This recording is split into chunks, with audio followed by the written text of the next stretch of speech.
दोस्तों, साल 2000 की बात है। जम्मू कश्मीर के पुंछ क्षेत्र की पहाड़ियां, लाइन ऑफ कंट्रोल से महज 20 किलोमीटर दूर हिल्का नाम का एक छोटा सा गांव। यहां पर अचानक से बकरी चराने वालों की संख्या बढ़ने लगी।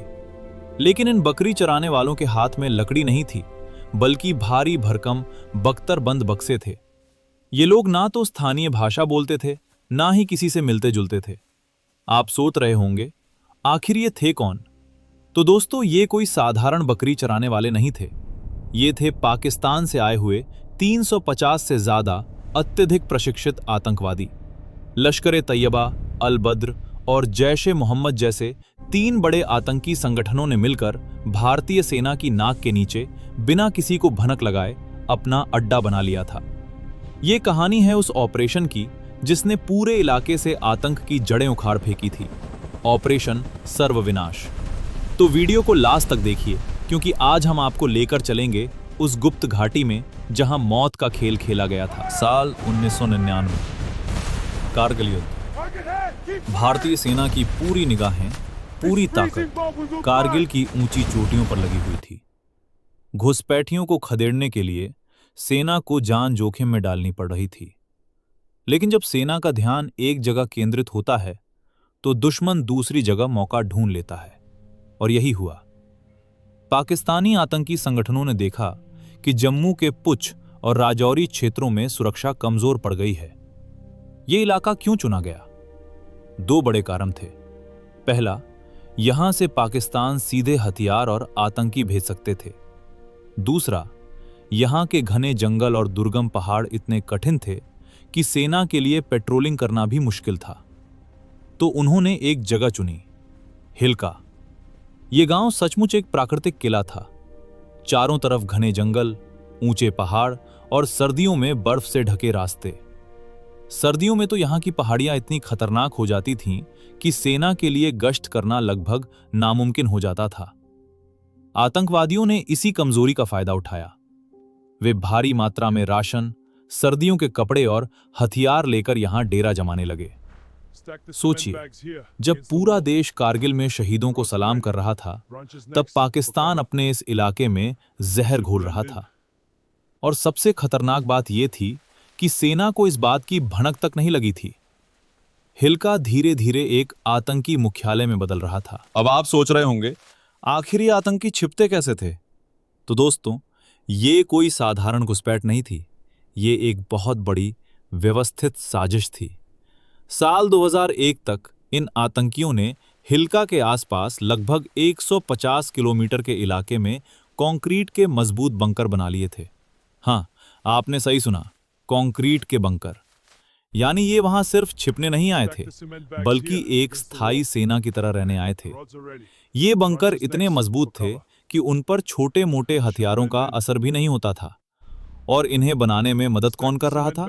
स्थानीय लोग। नहीं, स्थानीय लोग मदद नहीं कर रहे थे, बल्कि उन्हें मजबूर किया जा रहा था। आतंकियों ने सबसे पहले गुर्जर और बकरवाल समुदाय को अपना निशाना बनाया। ये वो लोग थे जो पहाड़ों पर पशु चराने जाते थे। उन्हें पहाड़ों का हर रास्ता पता था। आतंकी उन युवाओं को बंदूक की नोक पर मजबूर करते थे कि वो उनके लिए सीमेंट, हथियार, राशन पहाड़ों पर ढोकर ले जाएं। अगर कोई मना करता या सेना को खबर करने की कोशिश करता तो उसे निर्दयता से मार दिया जाता था। पूरे इलाके में आतंक का माहौल था। लोगों के मुंह पर ताले लग गए थे। और सबसे बड़ी चाल क्या थी? आतंकी खुद कभी बाजार नहीं जाते थे। उनके पास ओवरग्राउंड वर्कर्स, OGW थे। ये स्थानीय लोग होते थे जिनके पास वैध पहचान पत्र थे। वे दिन में बाजार जाते, बड़ी मात्रा में खच्चर खरीदते, राशन खरीदते और फिर रात के अंधेरे में ये सारा सामान पहाड़ों पर पहुंचा देते थे। ये तंत्र इतना शातिर था कि सेना के सामने कोई ठोस सुराग नहीं आ रहा था। जून 2001, जम्मू कश्मीर के मेंढर तहसील में एक छोटी सी सेना की चौकी थी। एक दिन अचानक आतंकियों ने उस चौकी पर धावा बोल दिया। 3 जवान शहीद हो गए। सेना हैरान थी, ये आतंकी आए कहां से? घुसपैठ के कोई पक्के सबूत नहीं थे, क्योंकि आम लोग डर के मारे कुछ बता नहीं रहे थे। सेना को समझ नहीं आ रहा था कि दुश्मन कहां छिपा है। हर बार पेट्रोलिंग पर जाते तो कुछ नहीं मिलता। आतंकी पहाड़ों में इतने चालाकी से छिप जाते थे जैसे वहां हैं ही नहीं। लेकिन सेना को पता था कि कहीं न कहीं कोई बड़ी साजिश हो रही है, क्योंकि अगर सिर्फ 10 से 20 आतंकी होते तो वो इतने बड़े इलाके में इस तरह लगातार हमले नहीं कर सकते थे। तब भारतीय सेना की खुफिया इकाई और जम्मू कश्मीर पुलिस का स्पेशल ऑपरेशंस ग्रुप लगातार सतर्क हो गया। उन्होंने तय किया कि अब हर छोटी बड़ी गतिविधि पर नजर रखी जाएगी। एक दिन रजौरी के बाजार में खुफिया एजेंसियों की नजर कुछ अजीब गतिविधि पर पड़ी। कुछ लोग बड़ी मात्रा में खच्चर खरीद रहे थे। सामान्य तौर पर बकरी वाले या गुर्जर 2 से 3 खच्चर ही खरीदते हैं, लेकिन ये लोग एक साथ 10 से 12 खच्चर खरीद रहे थे। ये बहुत असामान्य था। खुफिया एजेंसियों ने इन लोगों पर निगरानी रखनी शुरू कर दी। रात के अंधेरे में जब ये लोग सामान लेकर पहाड़ों की ओर जाने लगे तो सेना ने जाल बिछा दिया। पहाड़ी रास्तों पर घात लगाकर बैठे जवानों ने देखा कि कुछ संदिग्ध लोग खच्चरों के साथ आ रहे हैं। उन पर हथियार भी थे। सेना ने तुरंत घेराबंदी कर दी। गोलियां चलनी शुरू हो गईं। एक तरफ सेना थी तो दूसरी तरफ आतंकी। भारी गोलीबारी हुई। कुछ आतंकी तो मारे गए, लेकिन एक आतंकी ने जब देखा कि अब उसके पास गोलियां खत्म हो गई हैं, तो उसने हथियार डाल दिए और आत्मसमर्पण कर दिया। यह पहली बड़ी सफलता थी। जब सेना ने उस आतंकी से पूछताछ शुरू की तो उसने एक ऐसी बात बताई जिससे सबके होश उड़ गए। उसने कहा, मैं तो सिर्फ मोहरा हूं, असली ताकत तो हिल्का के अंदर है। वहां हमारे 350 से ज्यादा विदेशी लड़ाके हैं जिन्होंने पूरे पहाड़ को कंक्रीट के बंकरों में बदल दिया है। यह सुनते ही सेना के अधिकारियों की रूह कांप गई। इतना बड़ा आतंकी बेस और उन्हें इसकी भनक तक नहीं लगी। यह बहुत बड़ी चूक थी और साथ ही बहुत बड़ा खतरा भी। अब सेना के सामने सबसे बड़ी चुनौती थी हिल्का के जंगलों में छिपे इन बंकरों को ढूंढना। ये बंकर ऊपर से देखने पर पहाड़ का हिस्सा लगते थे। आतंकियों ने इन्हें पेड़ों, मिट्टी और यहां तक कि पैराशूट की चादरों से इस तरह छुपा रखा था कि हवाई निगरानी में भी ये नजर नहीं आते थे। सेना ने तुरंत इंडियन एयरफोर्स की मदद ली। चेतक और चीता हेलीकॉप्टरों को हिल्का के आसपास के जंगलों में उड़ान भरने का निर्देश दिया गया। ये हेलीकॉप्टर बेहद हल्के होते हैं और कठिन इलाकों में भी उड़ सकते हैं। पायलटों ने बारीकी से जंगलों का अवलोकन किया और फिर एक दिन उन्हें कुछ अजीब नजर आया। बर्फ से ढके उस इलाके में कुछ जगहों पर बर्फ पिघली हुई थी। ये कोई प्राकृतिक घटना नहीं थी। बर्फ पिघलने का मतलब था कि वहां नीचे कुछ गर्म हो रहा था। दरअसल आतंकी बंकरों के अंदर सर्दी से बचने के लिए बुखारी, अंगीठी जलाते थे।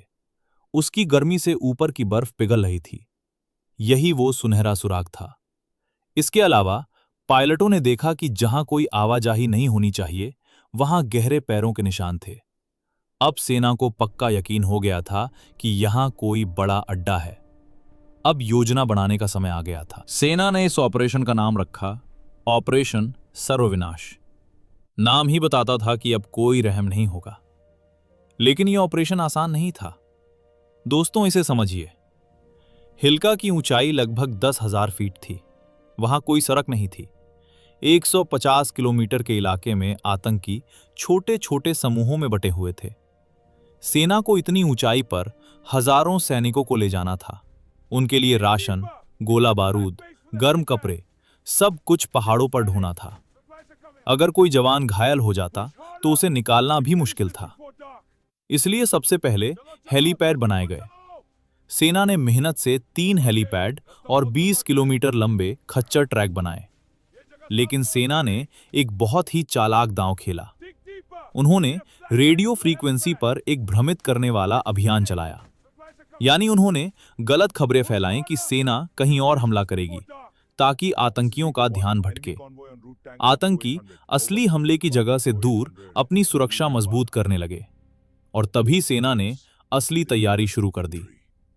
इस बीच 9 पैरा एसएफ के कमांडो, जो दुनिया के बेहतरीन स्पेशल फोर्सेस में से एक हैं, को रात में घात लगाकर भेजा गया। ये कमांडो रात के अंधेरे में रेंगते हुए आतंकियों के बंकरों के करीब पहुंचे। उन्होंने हर बंकर की लोकेशन, गार्ड पोस्ट, हथियारों की स्थिति, सब कुछ नोट कर लिया। जब सारी जानकारी इकट्ठी हो गई तो सेना ने हमले की घड़ी तय कर दी। मई 2003 की वो रात थी। पीर पंजाल की पहाड़ियां सन्नाटे में डूबी हुई थी, लेकिन उस सन्नाटे में मौत छुपी हुई थी। सुबह होने से पहले लगभग 5:30 बजे हेलीकॉप्टरों ने आसमान में गर्जना की और फिर देखते ही देखते रॉकेटों की बारिश शुरू हो गई। ये रॉकेट सीधे उन बंकरों पर जा गिरे जिन्हें कमांडो ने चिन्हित किया था। धमाके इतने जबरदस्त थे कि कंक्रीट की छतें उड़ गईं। आतंकियों का कम्युनिकेशन नेटवर्क तुरंत चरमरा गया। वे आपस में बात भी नहीं कर पा रहे थे। अफरा तफरी मच गई। लेकिन ये आतंकी कोई मामूली नहीं थे। वे अत्यधिक प्रशिक्षित थे। उन्होंने तुरंत अपनी भारी मशीन गनों से जवाबी फायरिंग शुरू कर दी। पहाड़ों पर गोलियों की बौछार हो रही थी, लेकिन सेना भी अब पीछे हटने वाली नहीं थी। जैसे ही हेलीकॉप्टरों का एफ के कमांडो ने हैंड ग्रेनेड फेंककर बंकरों पर धावा बोल दिया। एक एक बंकर को साफ किया जा रहा था। आतंकी भारी मशीन गनों से जवाब दे रहे थे, लेकिन सेना ने 84 मिलीमीटर रॉकेट लॉन्चर से उनकी मशीन गनों को उड़ा दिया। अब आतंकियों के पास कोई मजबूत हथियार नहीं बचा था। आतंकी समझ गए कि अब यहां टिकना मुश्किल है। वे बंकरों को छोड़कर पास के बर्फीले दर्रों की ओर भागने लगे। उन्हें लगा कि बर्फ में छिप जाएंगे, लेकिन सेना ने पहले से ही वहां ब्लॉकिंग फोर्स लगा रखी थी। जैसे ही आतंकी दर्रे पर पहुंचे, स्नाइपर्स ने उन पर निशाना साध लिया। मशीन गनों ने एक एक करके सबको ढेर कर दिया। पहाड़ियां चीखों से गूंज रही थीं। ये उन आतंकियों की चीखें थीं जिन्होंने सोचा था कि यहां उनका कोई खात्मा नहीं कर सकता। जब गोलियां थम गईं और पहाड़ों पर सन्नाटा छा गया, तो सेना ने बंकरों की तलाशी शुरू की। जो देखा उससे सब दंग रह गए। ये सिर्फ बंकर नहीं थे, ये एक पूरी सेना का अड्डा था। एक बंकर में भारी मात्रा में AK-47, LMG, रॉकेट लॉन्चर, गोला बारूद मिला। दूसरे बंकर में सूखा राशन, बड़े बड़े पानी के टैंक, डीजल जनरेटर और अत्याधुनिक मेडिकल किट्स मिली। यानी वे महीनों तक बिना किसी मदद के यहां रह सकते थे। एक्सट्रीम वेदर कपड़े मिले जो दिखा रहे थे कि वे यहां सर्दियां बिताने आए थे। लेकिन सबसे बड़ा खुलासा हुआ जब एक बंकर से एक आतंकी की निजी डायरी मिली। यह डायरी किसी थ्रिलर से कम नहीं थी। उसमें 1999 से 2002 के बीच उन सभी लोगों के नाम दर्ज थे जिनकी उन्होंने हत्या की थी। ये वो लोग थे जिन पर सेना को सूचना देने का शक था। इस डायरी में आतंकियों की फंडिंग का पूरा हिसाब था। कौन कितना पैसा दे रहा था, कहां से हथियार आ रहे थे। सबसे बड़ी बात, उसमें ओवरग्राउंड वर्कर्स का पूरा नेटवर्क था, यानी वे स्थानीय लोग जो आतंकियों की मदद कर रहे थे। इस डायरी के आधार पर सेना ने छापे मारे और सैकड़ों गद्दारों को गिरफ्तार किया। ये वो लोग थे जिन्होंने अपने ही गांव के लोगों को धोखा दिया, अपने ही देश के खिलाफ जहर उगला।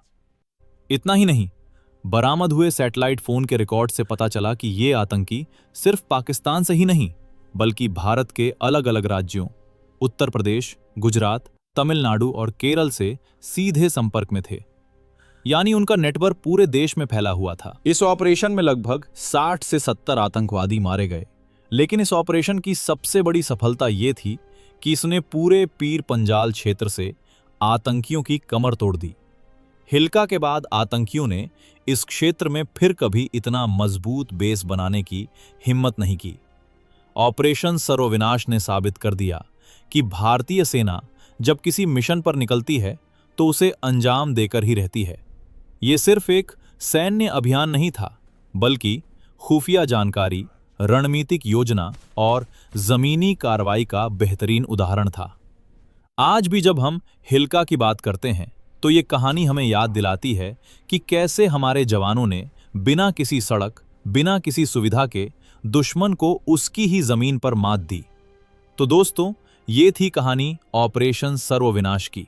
वो ऑपरेशन जिसने 350 से ज्यादा आतंकियों के सपने चकनाचूर कर दिए। ये कहानी हमें सिर्फ जीत की कहानी नहीं सुनाती, बल्कि ये सिखाती है कि अगर इरादे मजबूत हों तो सबसे मुश्किल पहाड़ियां भी रास्ता दे देती हैं। ये उन जवानों की कहानी है जिन्होंने 10,000 फीट की ऊंचाई पर बर्फ और बारूद के बीच अपनी जान की बाजी लगाकर देश की सुरक्षा सुनिश्चित की। इसलिए आज इस वीडियो के जरिए हम उन सभी जवानों को सलाम करते हैं जिन्होंने इस ऑपरेशन में हिस्सा लिया और अपने प्राणों की आहुति देने वाले वीरों को नमन करते हैं। अगर आपको ये वीडियो पसंद आया हो तो इसे लाइक जरूर करें। ऐसी ही दिलचस्प और प्रेरणादायक कहानियों के लिए चैनल को सब्सक्राइब करें और बेल आइकन दबाना ना भूलें ताकि हर नया वीडियो सबसे पहले आप तक पहुंचे। अपने जवानों का सम्मान करें, देश का सम्मान करें। जय हिंद।